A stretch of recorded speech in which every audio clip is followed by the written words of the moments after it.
En las clases anteriores nos hemos ocupado de la llamada hipótesis represiva y hemos mostrado que para Foucault la historia de la sexualidad no es el camino que se recorre desde la represión hacia la liberación o desde la ignorancia hasta el conocimiento. La sexualidad para Foucault no tiene nada que ver con una estructura antropológica que lentamente revelaría su verdad después de siglos de más o menos callada dominación. Lo cual no significa, decíamos también, que no hayan existido las prohibiciones. Pero Foucault muestra que estas son solo una parte de la historia, la parte que hasta hoy se ha resaltado más. La otra parte, la más decisiva, es que la prohibición, la represión, son expresiones quizás indeseadas de la voluntad de saber que emerge en el siglo XVIII. Las prohibiciones, los tabúes, los silencios, las negaciones son parte de una compleja economía donde lo importante son las incitaciones al habla, la producción de discursos y la generación de verdades. Lejos de Foucault está entonces el querer explicar las prohibiciones a partir de una especie de represión fundamental, como sería por ejemplo el complejo de Edipo. También se dio inicio en la sesión anterior a una genealogía de los discursos que producen ese objeto de saber llamado la sexualidad. El método genealógico que Foucault toma y readapta de Nietzsche busca mostrar que la sexualidad no es un instinto natural que se aloja en nuestros cuerpos y que preexiste al poder, sino que es ante todo un objeto de discurso y de prácticas discursivas que son históricas y que se transforman. Entonces tenemos que Foucault habla de la emergencia de la sexualidad entre los siglos XVII y XIX, que sin embargo tiene un precedente genealógico importante, la confesión cristiana, que emerge a partir del Concilio de Trento, decíamos. Las reformas tridentinas entonces serían el punto de irrupción histórica en el siglo XVI de aquello que Foucault llamará la genealogía de las ciencias sexuales. Foucault irá siguiendo entonces con mucho cuidado esta trayectoria desde Trento hasta la conformación de las ciencias sexuales en el siglo XVIII y en especial del psicoanálisis como su corona. Pero aquí viene la pregunta.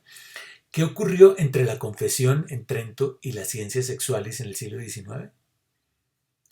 ¿Cómo es que las ciencias sexuales pudo articularse con la confesión cristiana? A dilucidar este problema dedicaré la clase de hoy.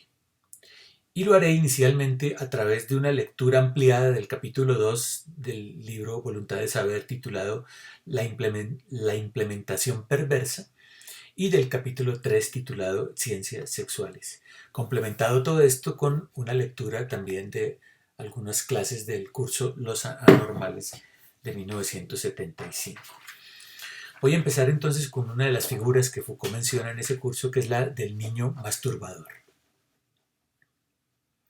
La genealogía que Foucault se propone trazar muestra que, lejos de ser reprimida, la sexualidad fue producida mediante una gran implosión discursiva que empezó a darse en el siglo XVI a raíz del Concilio de Trento, y que ya para finales del siglo XVII y mediados del XVIII habría logrado trazar una línea divisoria entre la sexualidad normal y las sexualidades periféricas o patológicas.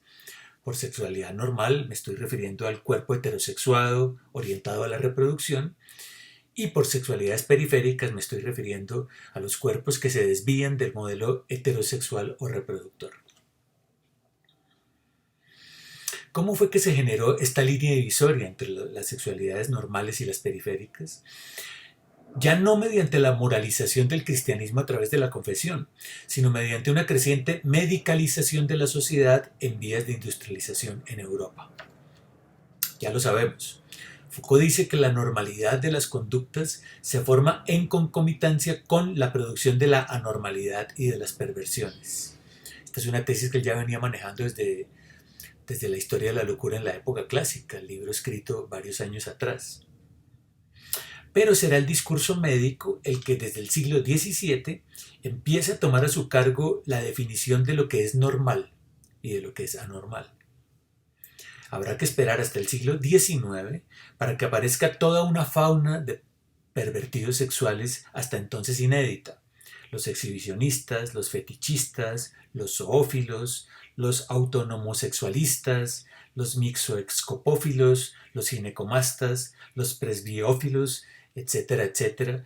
Esta lista la menciona Foucault en la página 57 del volumen 1 de Historia de la Sexualidad, la voluntad de poder.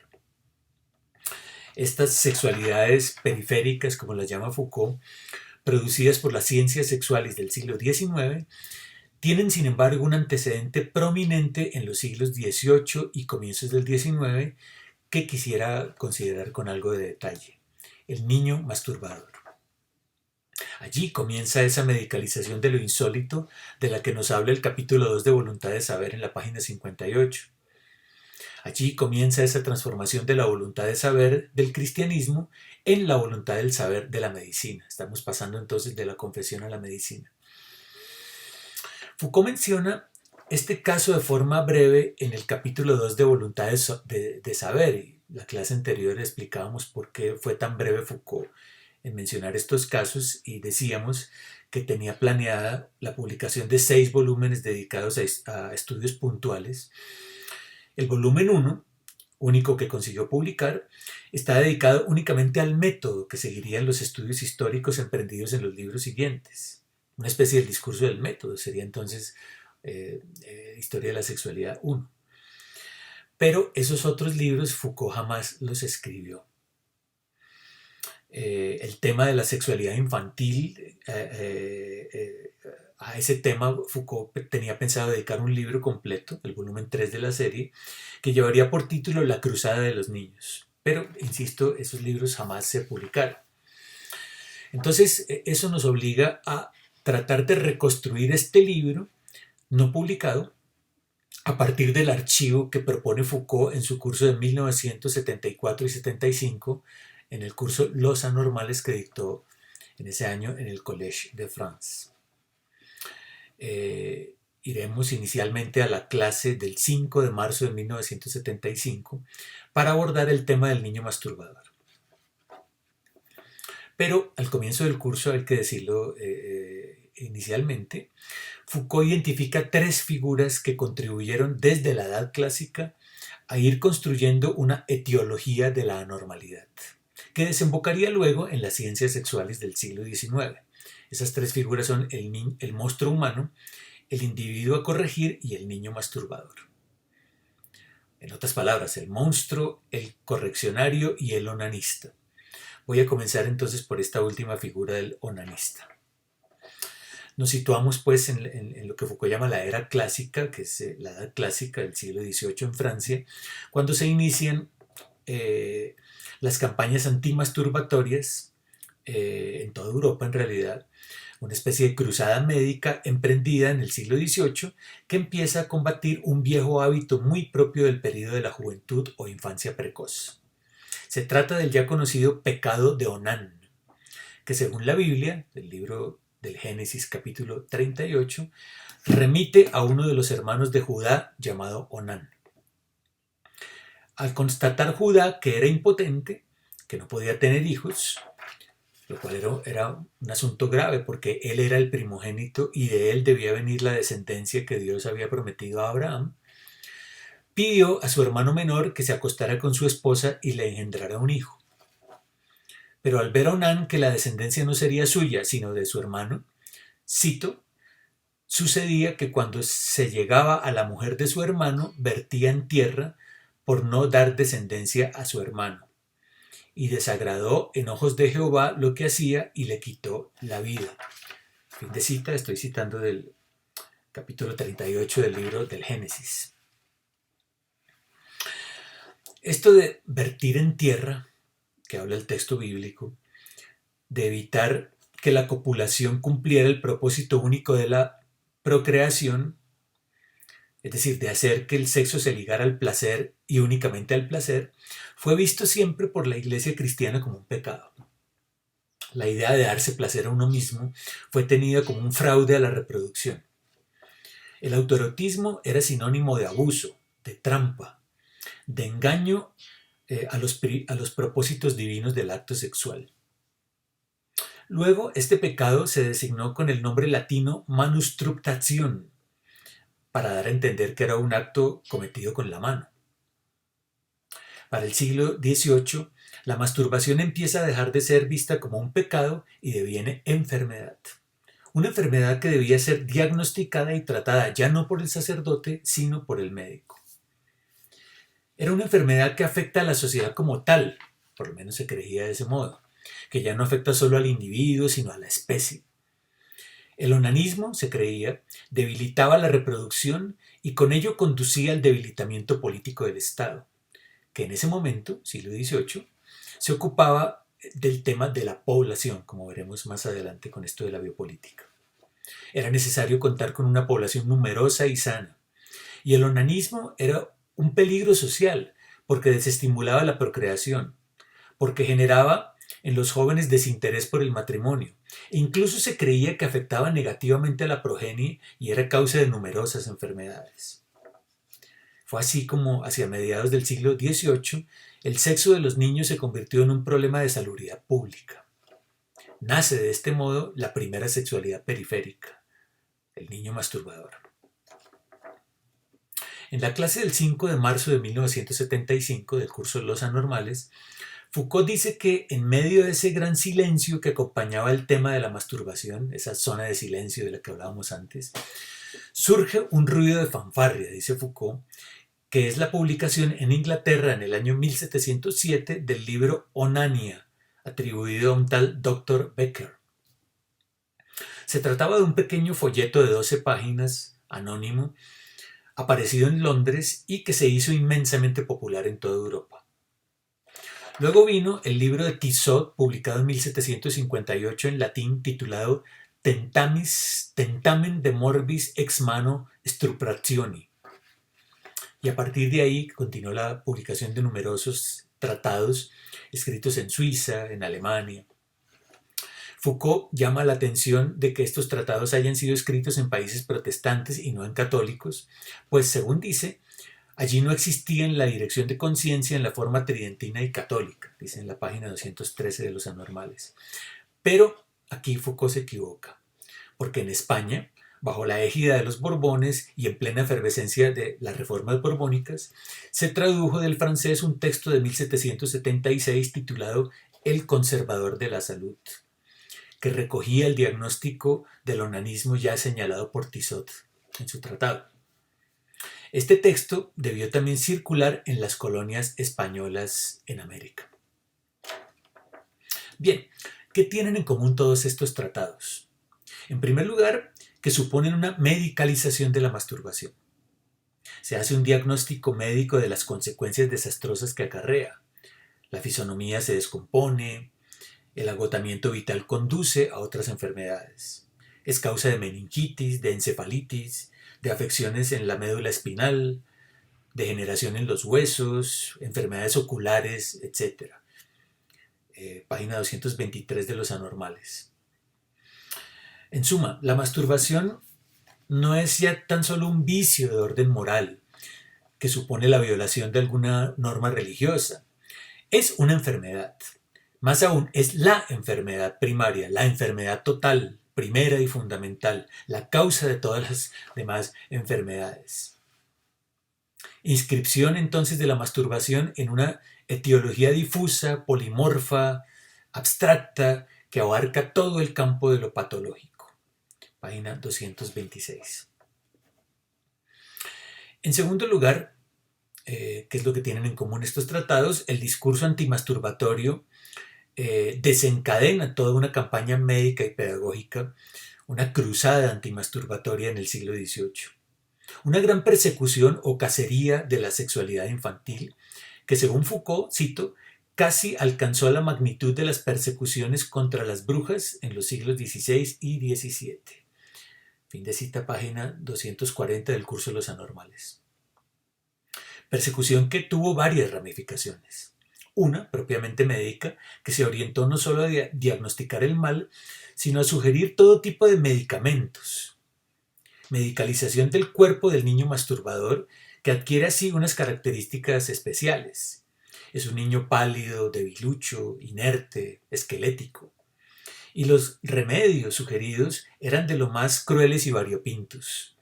Iban desde amarrar las manos del niño durante toda la noche, colocarle un corsé metálico bajo el vientre, atarle el pene a una varilla, atarle las manos a un cordel con campanitas, de modo que éstas sonaran cuando el niño se masturbara y los padres pudieran pillarlo en el acto mismo, hasta intervenciones mucho más radicales, como inyectar una solución de bicarbonato en la uretra, lo cual causaba un gran dolor y evitaba que el niño se masturbara, pero también cauterizar la uretra o incluso la ablación del clítoris para las niñas.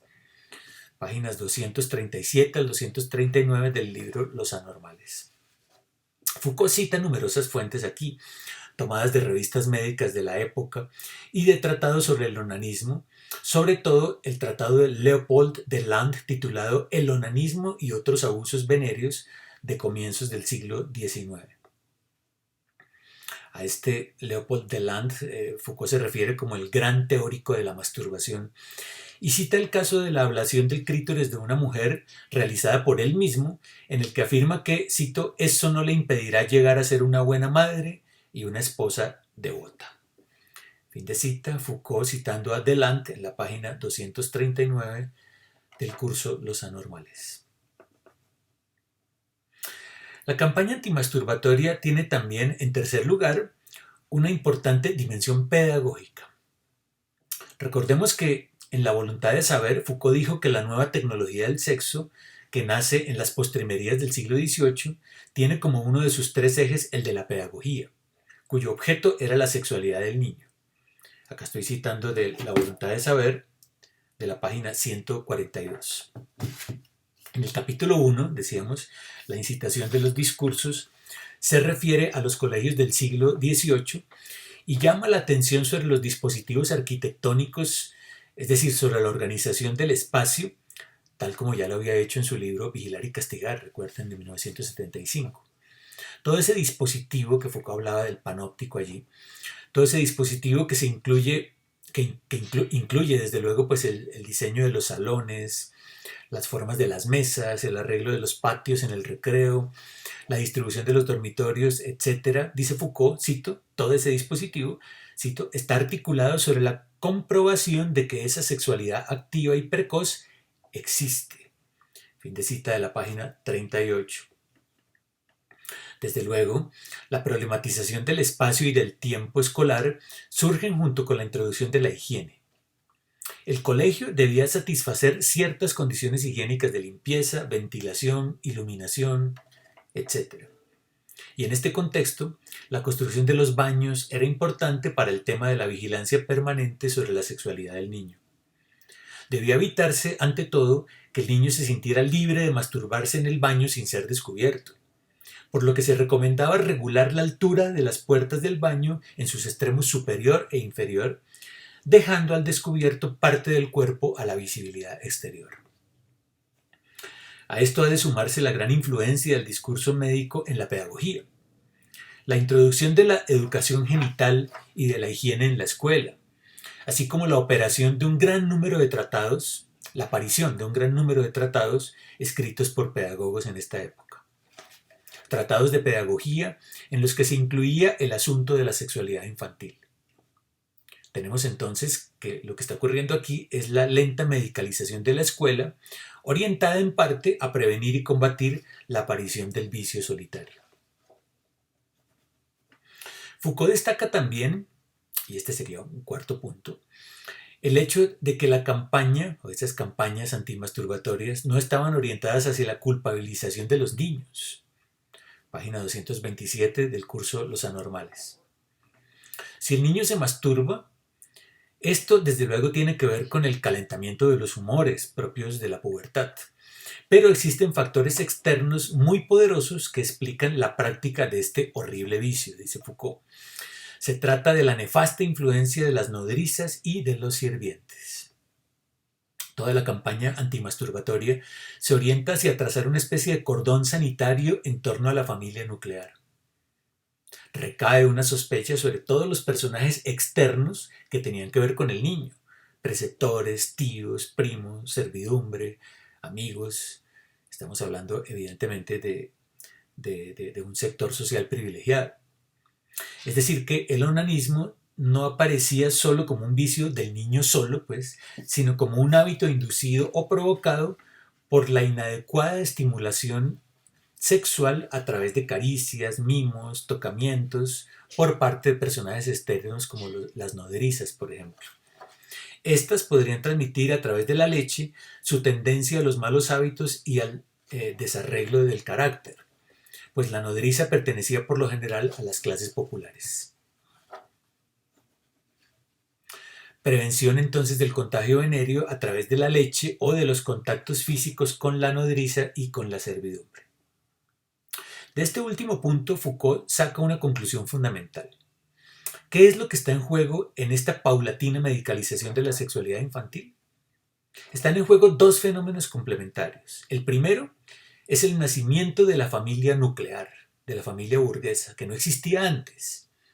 Es decir, antes del nacimiento de la sexualidad infantil, o junto con el nacimiento de la sociedad infantil, nace la familia burguesa que no existía antes.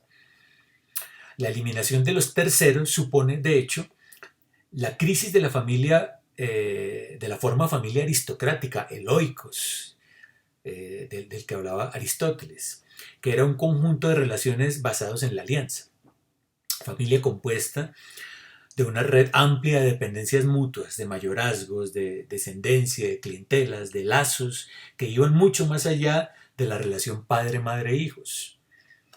Esta relación pequeña, esta relación limitada padre-madre-hijo, el triángulo edípico del que habla Deleuze, solo surge a finales del siglo XVIII y comienzos del XIX, y su nacimiento va de la mano con la medicalización de lo doméstico, y en especial con la medicalización de la sexualidad infantil. Página 224 del curso Los Anormales. La obligación que impone el discurso médico sobre los padres de vigilar a los hijos, de estar presentes a la hora de dormir incluso con ellos, de amamantarlos, evitando la nodriza, de enviarlos a la escuela en lugar de pagar preceptores privados, de vigilar sus compañías en lugar de confiar esta tarea a la servidumbre, de procurar un acercamiento corporal intenso con ellos, etcétera, etcétera. Todo esto supone la creación de la familia nuclear, de la familia restringida, de la familia conyugal. El cuerpo del niño, su sexualidad medicalizada, es como la goma que sostiene a la familia canguro, como la llama Foucault en la página 234. Nacimiento, pues, de una nueva forma familia a partir de la relación padres-hijos de la mano del discurso médico. Paso de la forma red a la forma célula. La familia red a la familia célula. Consolidación de una nueva ética familiar justo en el momento en que la masturbación ya no cae en el registro de la inmoralidad, sino en el de la enfermedad. La familia burguesa no nace de los imperativos de la economía, como diría Marx, sino de la mano de la medicina.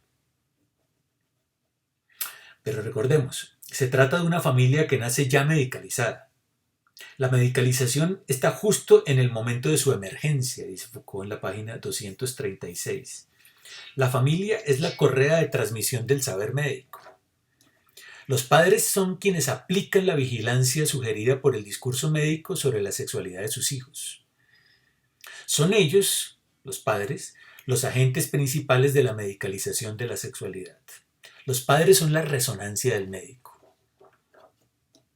Importante señalar que lo que está ocurriendo aquí es la normalización de la sexualidad a través de la cruzada contra la anormalidad.